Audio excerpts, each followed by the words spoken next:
beginning to understand why I never have done these videos before. I need a lighting crew, a makeup crew, I need a script writer. I need all kinds of things to make these videos, but I'm going to forge ahead. I have done a pencil sketch, a gestural pencil sketch to allow me to place these items where they need to be compositionally. Looking at it, I say this again and again. I draw to see. I have a vague idea of what's there before I start painting, but I don't actually see it until I draw it. And then and the more I work with it, the better I see it. Same thing's true with writing. I read a passage from E.B. White yesterday. When you write about something, you really need to move your eyes around that subject, your mental and your physical eyes, and really see what's there before you write it. Really see it. Don't just look, see. All right, I've made some marks and I'm erasing some marks. Okay, here we go. Now, what I'm doing, I'm using Princeton brush, 14LR, log round, velvet touch. I am going to start again, dark to light, cadmium yellow light on this, which is really on the back side, because the light's hitting the back side of the petal. The back side is this color, but the face of this Rudbeckia, Black-Eyed Susan, is turned away from the light. So much of it, except the tips right here, and this is that color yellow. Be sure you oh my gosh. Okay, be sure you and paint from the direction it's going. Paint these petals are going up, but they're flipped over. They're still coming from this base. They're just flipped over. Okay, we're gonna go over, and not gonna see much over there because the angle. We do see this coming out this way. We see this. I had to be an acrobat to get that angle. So I need to be an acrobat too. So I need a total GoFundMe page to provide all these things that I'm not. Or else I'll just have to go on and persevere, do the best I can. Okay, so that stem is wrong. Talking too much, not listening, not paying attention. All right, now I'm gonna put that on there, and I like to, when I paint somewhere, although I'm gonna go ahead and darken that, I'm gonna go over here and automatically put in some yellows, some cadmium yellow light over here where I'm seeing there's more light in the way I'm seeing this poppy today, because his face is more in the light. Poppy, if you ask somebody what color poppy is, they're going to say red. Well, they're all colors of poppies, but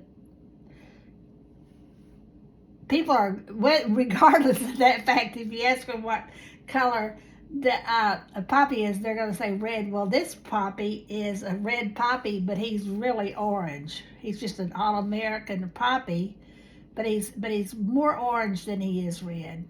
And I'll show you something in a minute to compare. So the beginning of orange is cadmium yellow light in my palette, and if you look on my YouTube videos, you're going to see where I talk about my color wheel. So that's where I see this right here. I'm going to soften that with my paper towel. Okay, now I'm going to go to cadmium yellow dark to start capturing some of those darker colors. Comes down here, there.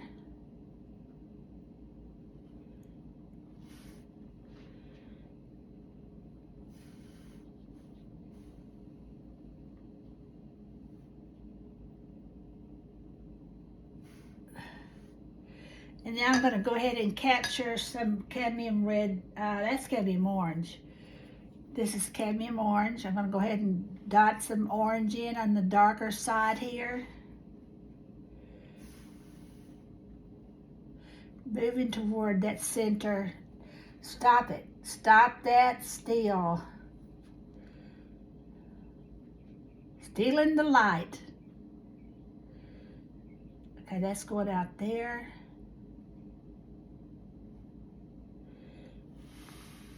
And there's quite a bit more. There's quite a bit of this cadmium red orange here because this is more orange than it is yellow. I'm going to leave some yellow here to indicate the light, and I hopefully will leave some white, because lighter than yellow is white, but white's not a color. Light is a refraction of the light, and I'm not a physicist. I can't explain it, but I'm not even going to try to. But white is not a color, and I don't paint with white. I do in my oil paintings, which, by the way, newsflash, I'm beginning to set up, now that I've got this,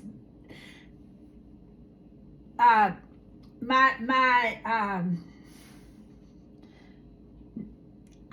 paint differently when I paint with oil, and it's such a messy mess. Different. I use turpentine. I use. It's a whole different ballgame. I can't use the same brushes. If I do, I ruin my watercolor brushes. But so anyway, I'm setting up another studio, and I'm working on that today for oil. So, because I like to paint it all. I'm sorry, I can't focus, but I don't want to. I want to do it all, because all of it is me. Don't ask me to hide part of me in a bushel. And it's all part, and it's all part of opening myself up. Okay, that's cadmium red light coming in here, which is really a red-orange.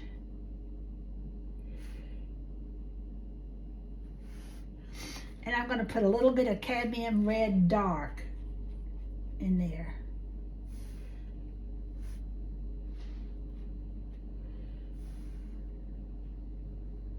But I'm not going to do much more now, because it's so wet.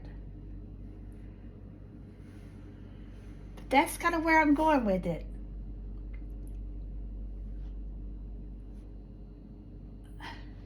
I will go ahead and put a splash of that right there, and then block it, because that's where the brown or the black-eyed Susan or the black of the black-eyed Susan is going to be. And I don't use black paint. I use white paint. I don't use black paint in watercolor. In oil, I use white paint, but I do not use black paint in oil either. And I mix those. When you mix a color, you see parts of all of its. You see where that color's been. You see the blue in the black. You see the red in the black, the purple in the black. If you pick up a tube of black paint, all you see is coal, and that's not exciting to me. I want to see parts of all the other colors. When I was a child, I knew if anybody had been paying attention to me, and I'm not indicating that they didn't, but I don't know that I even told anybody, but I thought one of the most beautiful things in the world was where the oil spilled underneath my dad's car, because it had all these wonderful, it was like a prism. It had all these wonderful colors swirling together. But by the time I was 2, I was a painter. I just hadn't learned how to paint, but I was a painter in my heart. And a lot of you are already painters. You just haven't let yourself paint yet. Okay, that's all for right now.